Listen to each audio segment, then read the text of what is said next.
Hi, Carmine. How's it going in France? Has summer arrived yet? Hi, Rishi. Yes, almost there, I would say. Still cloudy out here. It's been very rainy, a rainy May for the moment. Interesting. In fact, in London, we aren't having a lot of rain. We've had a spell of a few very sunny days. So, Carmine, what are we going to discuss today? So today we discuss about ESG, and we are diving into the ESG reporting. We will cover what it is, why it's important, and we explore the various reporting frameworks out there. We also share some real-world examples and best practices. Now, to be clear, we are talking about reporting today. We will not talk about ESG rating. And this is important to clarify. ESG rating is a quite complex topic, and probably we will need a separate episode. I agree. And ESG reporting, I think, is a crucial topic for companies today because it helps them address environmental, social, and governance issues all together. And in this episode, we hope our listeners will be able to understand how ESG reporting can be useful for their organizations or how they can contribute to ESG reporting. Good. So let's start, Richie. So ground zero. So what is ESG reporting? Yeah, ESG, as we know, stands for environmental, social, and governance. And the reporting or the disclosure done by companies about their performance in these areas is essentially ESG reporting in simple terms. So a lot of the focus usually is given to the environment side, but it is not just about the environmental aspect. It also includes social responsibility and performance on ethical governance. Good. Now, ESG reporting has been there since a long time. Now, initially it was more about corporate social responsibility, but now it's a more comprehensive framework that businesses use to show their sustainability efforts. Yeah, and it's interesting you bring up kind of the long history of it because that context is fascinating. For example, the Global Reporting Initiative, GRI, which we are going to discuss in a bit more detail, actually started in 1997, which is a long period, and I can't even remember what what were the various aspects of ESG or what was what were the environmental discussions going on in 1997. But since then, ESG reporting has become more standardized. And a number of companies have started to adopt ESG reporting in various formats. Well, 1997, I was probably a teenager back then. I feel quite old, but let's go back. So why stakeholder care about ESG? Why do we need to care about ESG reporting? Yeah, so and I think that's the main question, and we need to think about the drivers, right? So essentially, investors, customers, and regulators, who are some of the most important stakeholders, are increasingly demanding transparency from companies. For instance, BlackRock, which is one of the world's largest asset managers, emphasized a few years ago in 2020 that sustainability should be their new standard for investing. And if that is true, then companies which are hoping to attract their investment obviously want to do their ESG reporting well. BlackRock believes that companies with strong ESG practices are, in fact, better long-term investments. Yeah, I remember this letter from the BlackRock CEO actually highlighting this. And by the way, for companies, the benefits are numerous. Enhanced reputation, risk management, this is very important, and even financial performances are all linked to robust ESG practices. Now, An Harvard Business Review study found that companies with strong ESG score have better operational performance and are less likely to face severe regulatory penalties. However, here, Richie, just to be clear, there are opposing views on this. We know. We also discussed in an episode with Nuno when we talk about financing. So we see there is not a general consensus yet. Yeah, I agree. And there's an increasing consideration around attracting and retaining talent as well. Millennials, for example, are more likely to work for companies with a strong sense of purpose and ethical practices, which sometimes can be demonstrated through transparent ESG reporting. However, just thinking of the last episode that we did with Cecile around people in the climate change industry, of course, there are other things which drive, talent attraction and retention. Things like, a good work-life balance, the ability to actually get a good remuneration. All of it is part of it, but certainly there is a growing trend towards, liking companies which have a purpose, rooted in ESG. Carmine, what I wanted to do now is abstract away a little bit from what we are discussing and take the specific major ESG reporting frameworks. There are a few which are being used and discussed, and we'll focus, I think, on 5 of them. So we'll start by discussing the Global Reporting Initiative, which is GRI.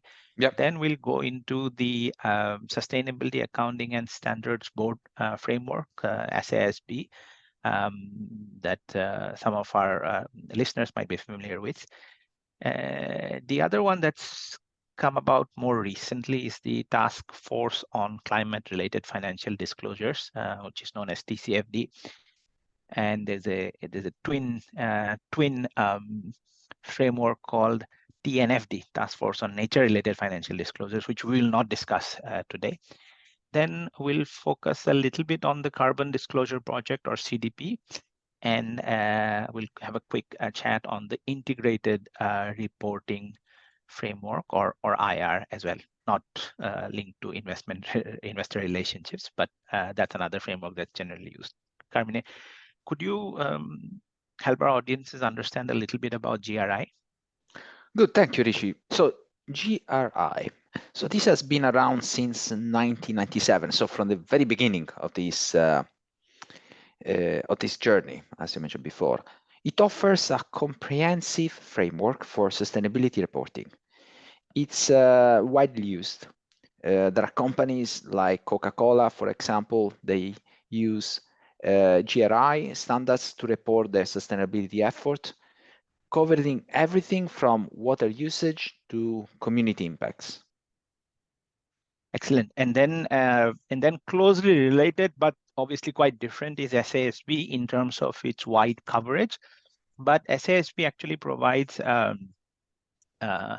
guidance. So they have a framework and they provide guidance on specific industries. So they might have specific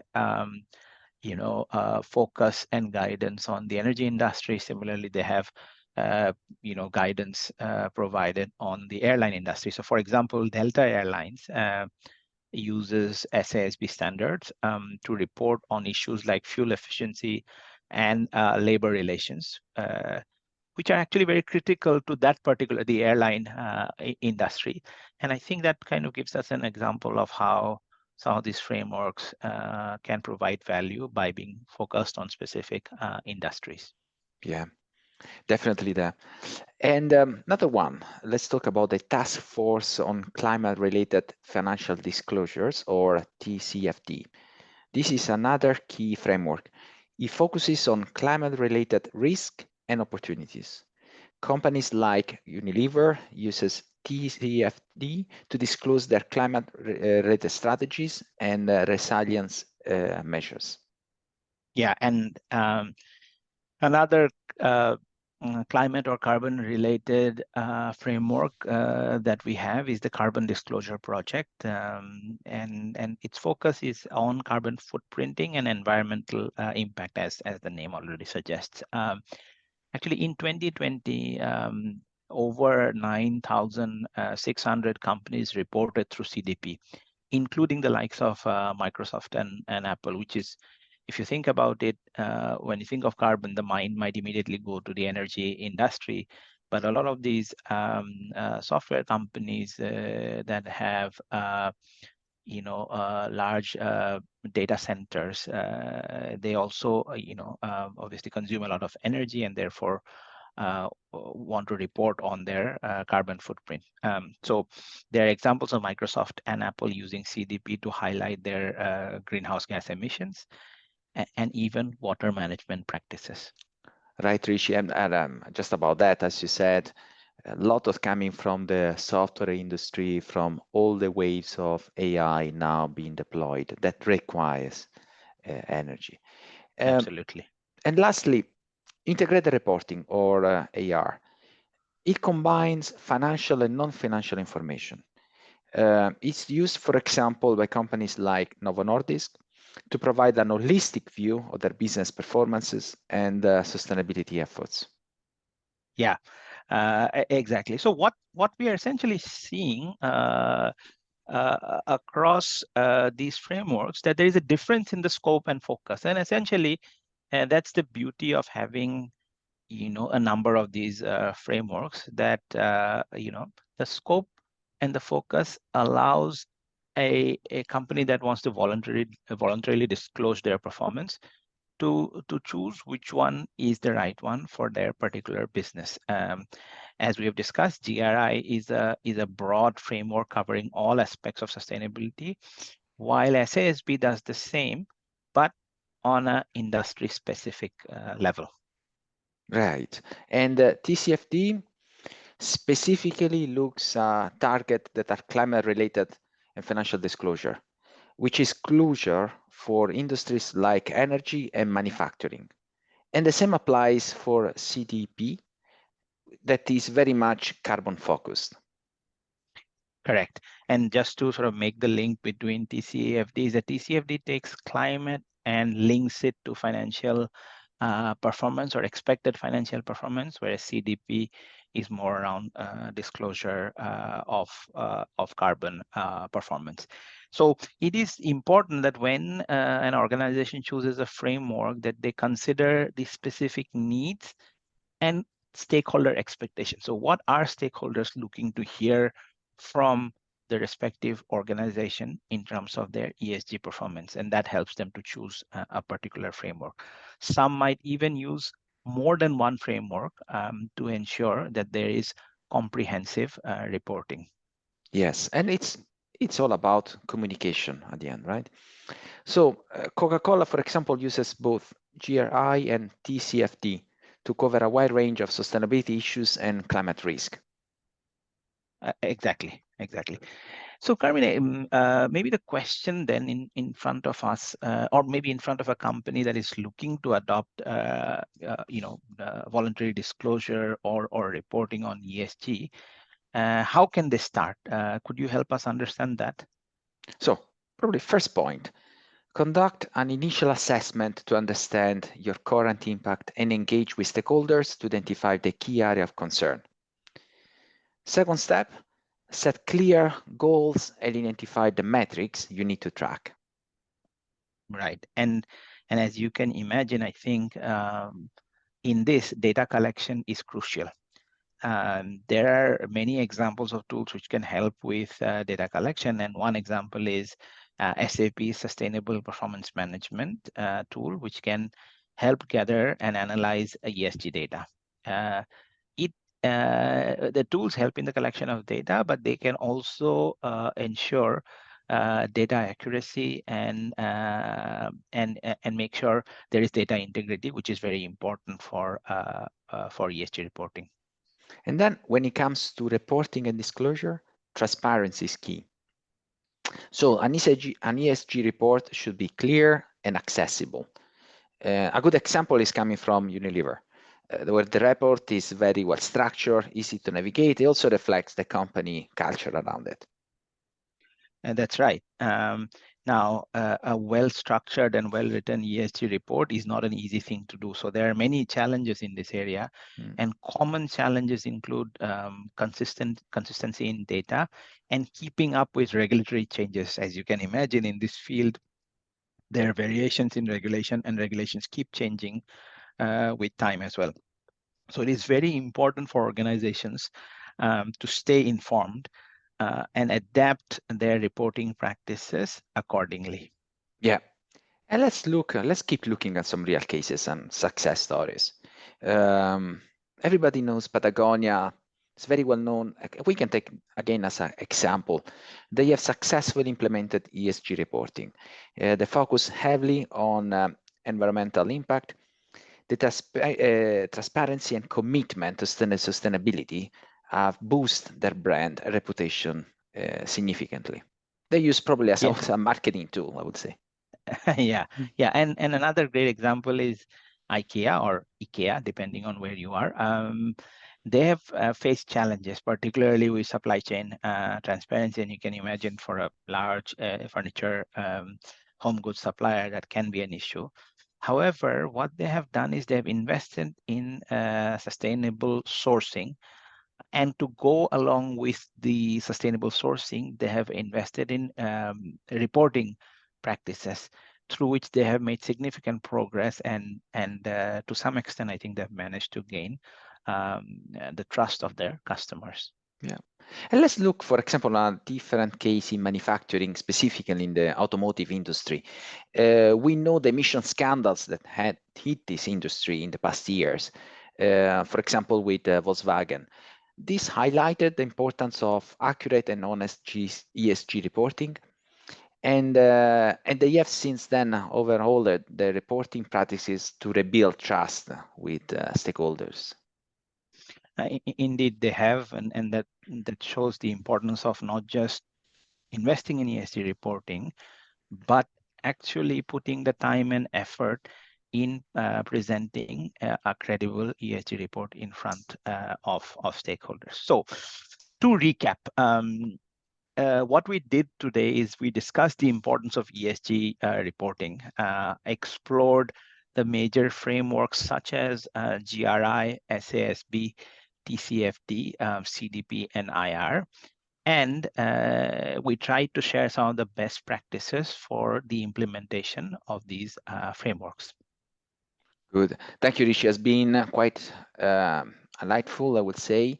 And we hope that this episode has given our audience a clear understanding, a first pass to understand what is an ESG report and how we can benefit an organization. Right. And I would like, as always, to thank our audience for tuning in. Of course, remember to subscribe, leave your feedback, and follow us on social media, primarily on LinkedIn. You can find us on LinkedIn under our Sustainability Forward name. And of course, we are on all major podcast platforms under the same banner, Sustainability Forward. Until next time, let's keep sustainability moving. Thank you. Thank you, Rishi.